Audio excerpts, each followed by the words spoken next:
traditional looking nihilist that tops out with Aurelia, the war leader, but also has 4, count them 4, Thundermaw Hellkites. Yeah, this looks very much like the deck from Cincinnati earlier this year. It's not exactly the Cincinnati winning deck, but it's very similar. Yes. And so we are in Game 3. We have a developed board state already. We have a Oblivion Ring that has taken out a Voice of Resurgence. We also have Restoration Angels on both sides of the board, and Alan, oh, this is Game 2, I apologize. Christopher's won Game 1. And Alan has a Beast token in play from a Garrick Primal Hunter. Christopher is going to use this opportunity to cast Supreme Verdict. And he will pass. We see empty board here, all kinds of Oblivion Rings and ground seals. Multiple Oblivion Rings, multiple enchantments. Parasolini would be very good for Christopher Yarbrough here if he had one. And the Garrick Primal Hunter adds a beast to play and goes up to 2. And we see a Moorland Haunt activation. Boom. Haven't seen that for a little while. One little spirit from the one Moorland Haunt in Christopher Yarbrough's deck. He doesn't have a ton of creatures in his deck. He has, it looks like 10 total. Obviously, Advent of the Worm cannot be removed to the Moorland Haunt. There's the Moorland Haunt, very popular Delver land from back in the day. Combos very well with Rune Chanter's Pike. We see one of those main deck in Christopher Yarbrough's deck. He also has a second in the sideboard. I would not doubt that he brought in the second for a grindy matchup exactly like this one. And Alan Wood makes another beast. Yeah, that Garrick Primal Hunter is going to start going nuts here. See, a Snapcaster can't target anything, but he can just make himself block. Yep, and that will also make another Spirit token at end of turn to finally be able to take out the Garrick Primal Hunter. The ghost of Tiago Chan. Being able to deal damage here. The problem, of course, being that Alan still has 2 Beast tokens in play. And here they come, trying to kill Garrick. No! From the clouds, an angel jumps. Yes. So Angel will stand in front of one of the Spirit tokens. Garrick will remain alive. And right now, Christopher Yarbrough really needs to do something miraculous, I think, to pull this game out. Now, fortunately, he has Clone and Advent of the Worm in his hand, so it's not too shabby as of yet. So we're going to ambush, most likely here, Alan's Beast token. Okay, and Tremors. Here comes a big worm. Yep, surprise Tremors out of nowhere. Boom. Very powerful magic card. Putting in a 5/5. That is green, not green and white. No Renounce the Guilds for you, sir. Token onto the battlefield. And the beast is gobbled up. Yep, but Christopher's still going to take 6. He's going to go to 1. Ouch, and Still a Huntmaster. Yeah, Huntmaster of the Fells, also a problem. Christopher now, yes, he's playing a flash deck, but he's in the position where he suddenly has to cast a spell every turn, or else that Huntmaster is going to do some major damage. Yeah, not exactly where he wants to be. He does have the clone still, and he just drew... Did Alan neglect to make a beast at the end of his turn? Or? I think he did forget to make a beast. Oh, that's too bad. For Alan. For Alan, yes. Christopher... I believe that Christopher drew Garrick Relentless for the turn, which is going to be able to fight this Huntmaster. Well, there is a Garrick in play, so first that Garrick has to die. Oh, I'm sorry, yes. But this worm is able to trample over it, and so is the Spirit. The Spirit can get on over there. Now, Christopher, though, he's still in this very tenuous position where he's facing down 4 creatures and is at 1 life. Yeah, it's certainly not good news for Christopher, particularly because all of his tokens are token-based. Yep. And so pretty much everything in Alan's deck, be it a Bonfire of the Damned, which could take out everything. I think we're going to see, after the Garrick gets attacked, if it manages to get through, we're going to see a clone on Huntmaster to gain 2 life, get 2 creatures in play, and then he still has the Garrick that he can do after the fact. He's thinking about different ways to do it. Pretty likely, although this Restoration Angel is still a problem. This is true. the resto still kills him if he goes that direction. So Yeah, he can't which is- clone the Huntmaster. I think that I would have probably attacked with the worm, which still would have gotten the 1 damage through. Left the spirit back. Does that solve the problem? I mean, it means that you have a chump block for the Angel. Right. He can... Here goes the Huntmaster. So Huntmaster Or, is... sorry, the Garrick. Yeah, the Garrick is going to fight the... Well, yeah, probably going to have to fight the Huntmaster at this point, and then the clone will have to copy the Restoration Angel. And is that sufficient? I don't think No, so. he still dies then. I think that what he needed to do was Attack with that worm. attack with the worm instead of the spirit. Because then he would at least have a chump Yeah. for the Angel. And then if he survives that turn, he'll be able to make another spirit in the future. Yeah, the problem was that, I mean, Christopher was just at so low life total. Alan's at so high a life total. He's going to need Alan to brick on the next 4 draw steps to have a chance. And even then, I think he's still just dead on board. Christopher flip-flopping back and forth on what he wants to do with that Garrick, as a matter of fact. I think he's going to clone first, yeah. But what... Again, he has to clone... Yeah, there's no way out. There's no way out now. You're right. Like, that worm attack would have guaranteed the death of the other Garrick, and then he'd have a chump blocker back. And now he's going to make a wolf, I believe. Yep, I think this is a wolf token. I mean, and now actually, Alan has a ton of plays he can use to win. He can just... Alan can just pass the turn. Yeah. He can just pass the turn and kill him, or he can attack with everybody and kill him. I mean...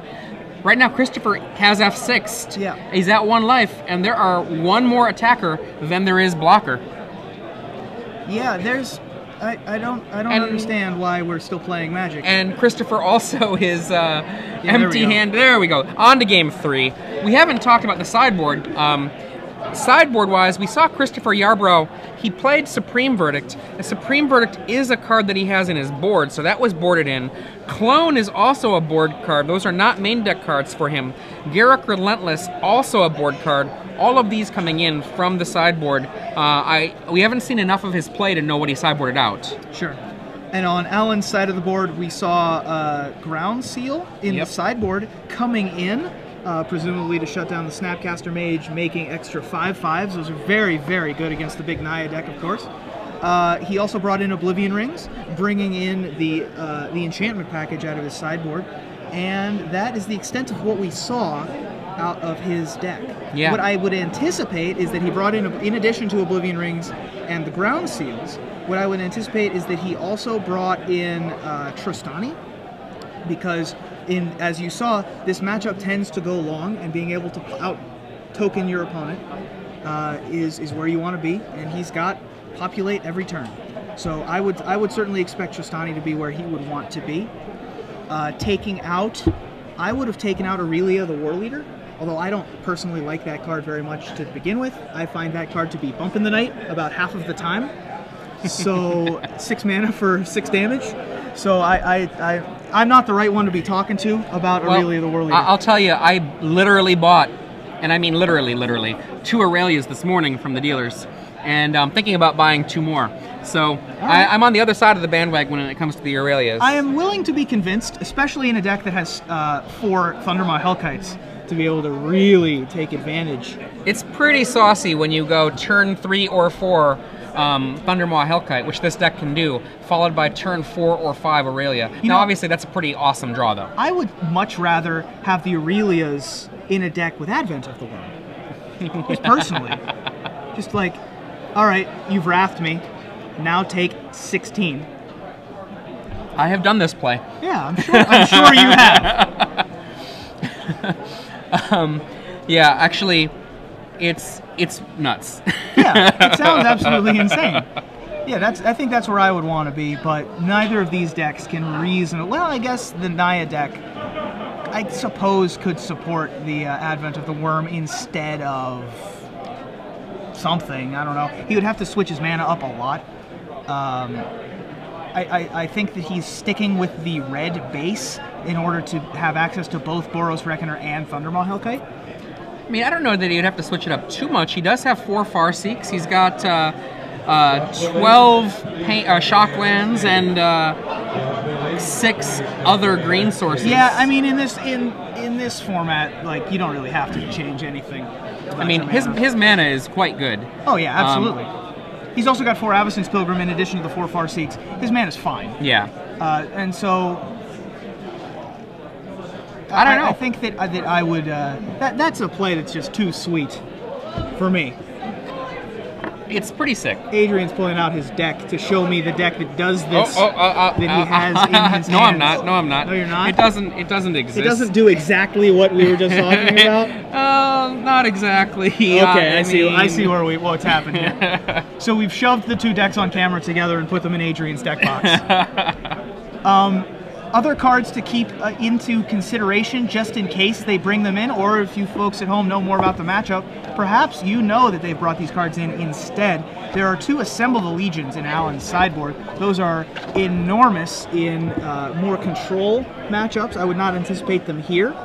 Assemble is just one of those cards where when it drops, if you don't have something like an Oblivion Ring, a Renounce the Guild right then and there, or some other immediate removal for that Assembled Legion, it does not take very long for it just to destroy you. Absolutely. There's a very small subset of cards. Unfortunately for Alan, that subset of cards could very easily be in Christopher Yarbrough's deck. Those are Acidic Slime and Renounce the Guilds. Of course, Is It Staticaster and Electrickery are also on that list, but aren't going to be played in a Bant Flash deck, of course. Christopher does have 2 Renounce the Guilds, and he may have brought them in because he may have seen Boros Reckoner, and he did see Huntmaster of the Fells, and may have seen Aurelia the War Leader. So these are all options for Christopher to bring in Renounce the Guilds. If you're just joining us, I'm Adrian Sullivan here with Ruben Bressler. This is the 9th round of 10 here at the StarCityGames.com Open Series in Nashville, Tennessee. Christopher Yarbrough on the right with Bant Flash, Alan Wood on the left with a Naya, basically big Naya deck, playing the 3rd game here to be able to probably draw in to our top 8, should they be lucky enough to have an opponent who agrees. Absolutely. Unfortunately, I don't remember the record for these 2 players going into this round, but they're near the top tables. I put them on camera for a reason. I think that they were table 4, so I think that they are X1s, but don't quote me on that. If you would like to know the exact records of these players and anyone else in the tournament, go to at SCG Live on Twitter, and you will see the pairings for this round, or you can just go to the event page at StarCityGames.com. You'll see a picture of the event hall right at the top of the page, and a little bit further down you'll see the round pairings, standings, and results. And in this game 3, Christopher Yarbrough is going to be able to start us off. Looks like Alan's going to be on the mulligan to 6. And that 6 isn't good either. Yikes. That's rough news for Mr. Wood there. It looks like Christopher Yarbrough was also on the mulligan, so he's down to 6 as well.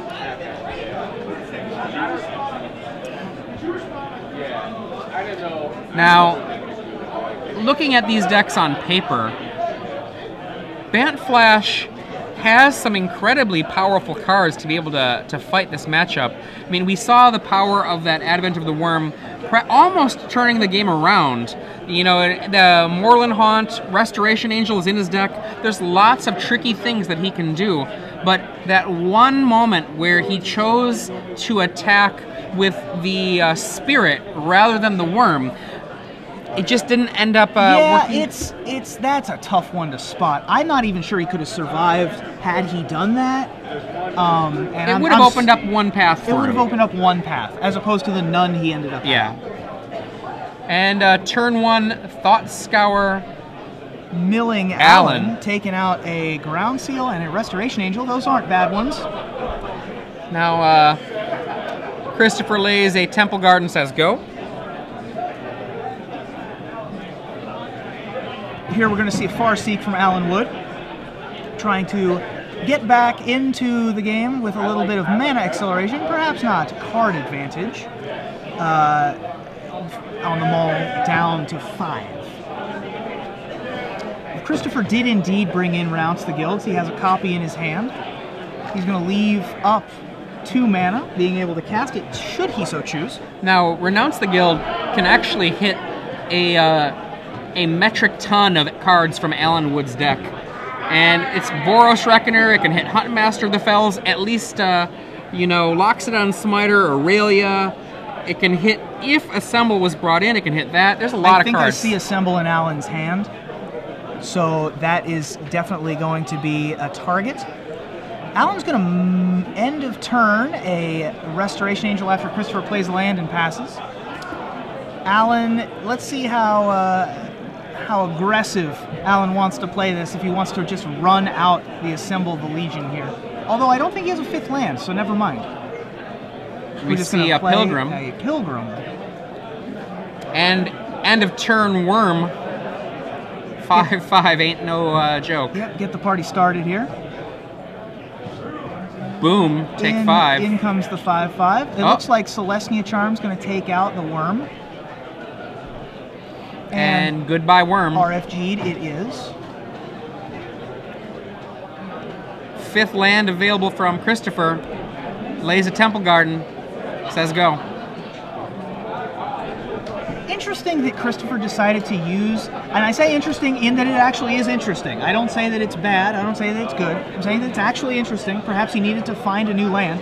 Because he does have this Azorius Charm, that he didn't try to use that as actual elimination for a later creature. And it's possible he didn't have the Azorius Charm at the beginning of the game when he used the Thought Scour. So Alan Wood takes 2 pain from a land. Cast Assemble the Legion. It's a good card, but Renounce. That's going to be a problem. Goodbye. Renounce the Guilds. All players sacrifice a gold permanent. Christopher has a lot of lands. Yeah, that is land. Yeah, it is. So that's unfortunate for Christopher. Alan's going to come in for 3 here.